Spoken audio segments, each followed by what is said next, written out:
नमस्कार दोस्तों भगवान हनुमान हिंदू धर्म में सबसे अधिक पूजे जाने वाले देवताओं में से एक हैं। वह अपने साहस, शक्ति और अपनी रक्षा की दिव्यता के लिए पूजनीय हैं। उनकी पौराणिक कथाओं का रामायण में विस्तार से वर्णन किया गया है और उनकी भूमिका संपूर्ण रामायण प्रकरण के केंद्र में थी। उनके बारे में प्रचलित मान्यताएं मुख्य रूप से उनकी अटूट भक्ति, श्री राम के प्रति समर्पण, उनकी बचपन की शरारतों और माता सीता को खोजने में भगवान श्री राम की मदद करने का वर्णन करती है। रामायण ही नहीं बल्कि महाभारत और अन्य पुराणों में भी हनुमान जी की भक्ति का वर्णन किया गया है। माना जाता है कि उनका जन्म चैत्र मास के शुक्ल पक्ष की पूर्णिमा के दिन हुआ था, इसलिए इस दिन हनुमान जयंती मनाई जाती है। हनुमान जी को पवन सुत, केसरी नंदन, बजरंगबली जैसे कई नामों से जाना जाता है। आइए जानते हैं उनकी जिंदगी से जुड़ी कुछ ऐसी बातों के बारे में जिनसे शायद आप सभी अनजान होंगे। पौराणिक कथाओं में उल्लेख है कि वे केसरी और अंजना के पुत्र थे, लेकिन वास्तविकता यह है कि वे भगवान शिव के अवतार थे और शिव के अंश के रूप में भी पूजे जाते हैं। हनुमान जी को पवन पुत्र के नाम से भी जाना जाता है। ऐसा माना जाता है कि जब भगवान विष्णु ने पृथ्वी पर राम के रूप में अवतार लिया तो भगवान शिव ने उनके साथ रहने के लिए पृथ्वी पर हनुमान के रूप में अवतार लिया। जन्म के समय हनुमान जी का नाम हनुमान नहीं था, लेकिन एक बार उन्होंने सूर्य को मीठा फल समझकर निगल लिया था। इंद्र ने तब सूर्य को मुक्त कराने के लिए एक वज्र मारा और उनका जबड़ा सूज गया। तभी से उनका नाम हनुमान पड़ा, क्योंकि हनुमान संस्कृत शब्द हनुमत से बना है। हनुमत एक शब्द और एक प्रत्यय का योग है।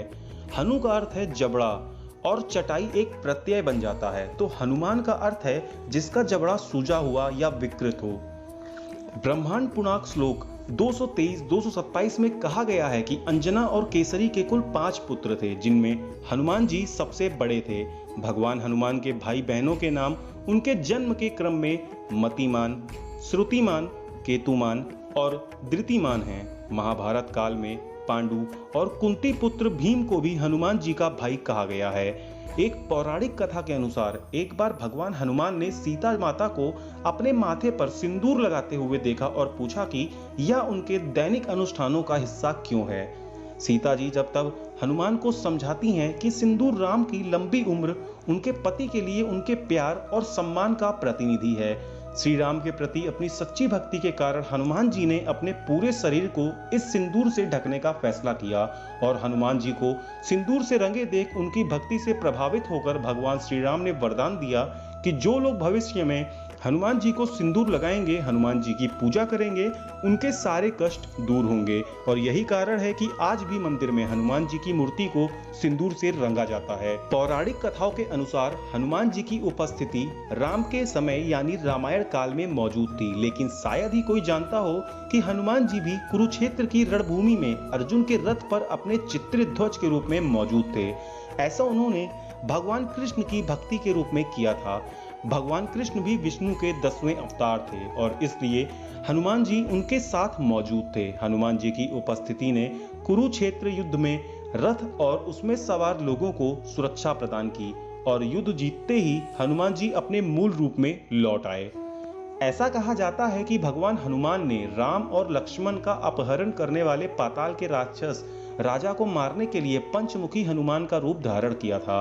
हनुमान जी को पता चलता है कि उन्हें अहिरावण को मारने के लिए एक ही समय में 5 दीपक बुझाने की जरूरत है, क्योंकि उनके भीतर राक्षस राजा की आत्मा रहती है। इसलिए भगवान हनुमान 5 सिर में परिवर्तित हो गए। केंद्र में हनुमान जी पंचमुखी हनुमान के रूप में उपस्थित थे। दक्षिण में सिंह के रूप में नरसिंह, पश्चिम में गरुड़, उत्तर में सूअर का सिर और आकाश के सामने घोड़े का सिर था। हिंदू शास्त्रों में 8 चिरंजीवियों का उल्लेख है और भगवान हनुमान उनमें से एक हैं। कहा जाता है कि वह कलयुग के अंत तक श्री राम के नाम और कथाओं का जप करते हुए इस धरती पर विचरण करेंगे।